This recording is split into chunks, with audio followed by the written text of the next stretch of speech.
চিকেনের এই রেসিপিটি খেতে কার কার ভালো লাগে কমেন্টে অবশ্যই জানাবেন। আসসালামু আলাইকুম ভিউয়ার্স, আজকে আমি বানাবো চিকেন চাপ। খুব একটা বেশি রিচ বানাবো না, ঘরোয়া পদ্ধতিতেই আমি এখানে বানাবো।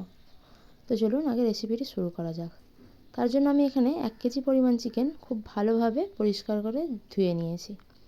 তারপর এতে আমি দেব পরিমাণ মতো লবণ, 2 চামচ আদা রসুনের পেস্ট, আর দেবো এখানে আমি 2টো কুচনো পেঁয়াজ আর লঙ্কার পেস্ট।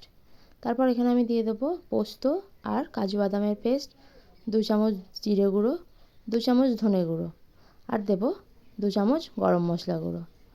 তারপর এখানে আমি দিয়ে দেবো কিছুটা বিরিয়ানি মশলা, ওই 2 চামচ মতোই দিয়েছি, আর দিয়ে দেবো 2 চামচ গোলমরিচের গুঁড়ো। লঙ্কার ঝাল যতই না ভালো লাগুক, কিন্তু এই গোলমরিচের ঝাল একটু অন্যরকমই ফ্লেভার আনে খাবারে। তারপর এখানে আমি বেশ খানিকটা টক দই দিয়ে দেবো। তারপর হাতে করে সমস্ত মশলা ভালো করে মাখিয়ে নেব চিকেনের সাথে।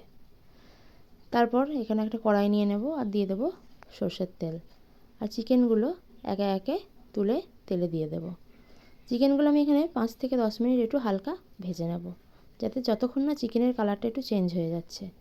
চিকেনের কালারটা হালকা সাদা হয়ে গেলেই আমি এটা তুলে নেব। আর হ্যাঁ, চিকেন চাপে কিন্তু একটু ফুড কালার বা কাশ্মীরি লঙ্কা গুঁড়ো ব্যবহার করা হয়, কিন্তু আমার এরকম হালকা কালারটাই খেতে ভালো লাগে, তাই আমি এখানে কাশ্মীরি লঙ্কা গুঁড়ো ব্যবহার করিনি। চিকেনগুলো মোটামুটি একটু ভাজা হয়ে গেছে, তো আমি এখানে তুলে নিয়েছি। ওই একই তেলের মধ্যে আমি আরেকটু সরষের তেল দিয়ে দেবো, আর যে বাকি গ্রেভিটা ছিল সেটা আমি দিয়ে দেব।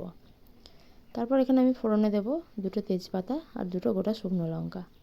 তারপর গ্রেভিটা আমি কিছুক্ষণ মতো নাড়বো, যতক্ষণ না পর্যন্ত একটু তেল ছেড়ে দিচ্ছে। তারপর যখন মশলা থেকে তেল ছেড়ে দেবে, তখন আমি ভেজে রাখা চিকেনটা দিয়ে দেব। তারপর চিকেনটা দিয়েও আমি অনেকক্ষণ এটা কষবো। কিছুক্ষণ কষার পর আমি অল্প করে জল দিয়ে আবার একটু কষবো, যেহেতু এখানে বাদাম আর পোস্ত দেওয়া আছে, তো মাঝে মাঝে তলাটা একটু ভালোভাবে নেড়ে দিতে হবে যাতে না ধরে যায়। এবার এখানে আমি একটু গোলাপ জল দিয়ে দিলাম, ওই 1 চামচ পরিমাণ, আর ওই বাটি ধোয়া জলটাও আমি এবার দিয়ে দেব। তারপর চিকেনটা আমি ফুটতে দেব। চিকেনটা যখন ভালোভাবে ফুটে যাবে, তখন আমি একটা ঢাকা দিয়ে দেব। মাঝে মাঝে ঢাকাটা খুলে একটু তলা দিয়ে নেড়েও দেব। এইভাবে কিছুক্ষণ যখন হয়ে যাবে, চিকেনের ঝোলটা দেখুন অনেকটাই কমে গেছে। তলা দিয়ে আরেকবার নেড়ে দিলাম, আমি আরেকবার ঢাকাটা দিয়ে দেবো। চিকেনগুলো এখানে মোটামুটি সেদ্ধ হয়ে গেছে। চিকেনগুলো এবার যখন গা মাখা হয়ে যাবে, তখন আমি সার্ভিং বলে দিয়ে দেব। তারপর সার্ভ করব। চিকেনটা কিন্তু দেখতে খুবই সুন্দর লাগছে, আর খেতেও কিন্তু অসাধারণ হয়েছিল। ভিডিওটি যদি আপনাদের ভালো লাগে লাইক করে দেবেন, চ্যানেলটিকে সাবস্ক্রাইব করে দেবেন। ধন্যবাদ।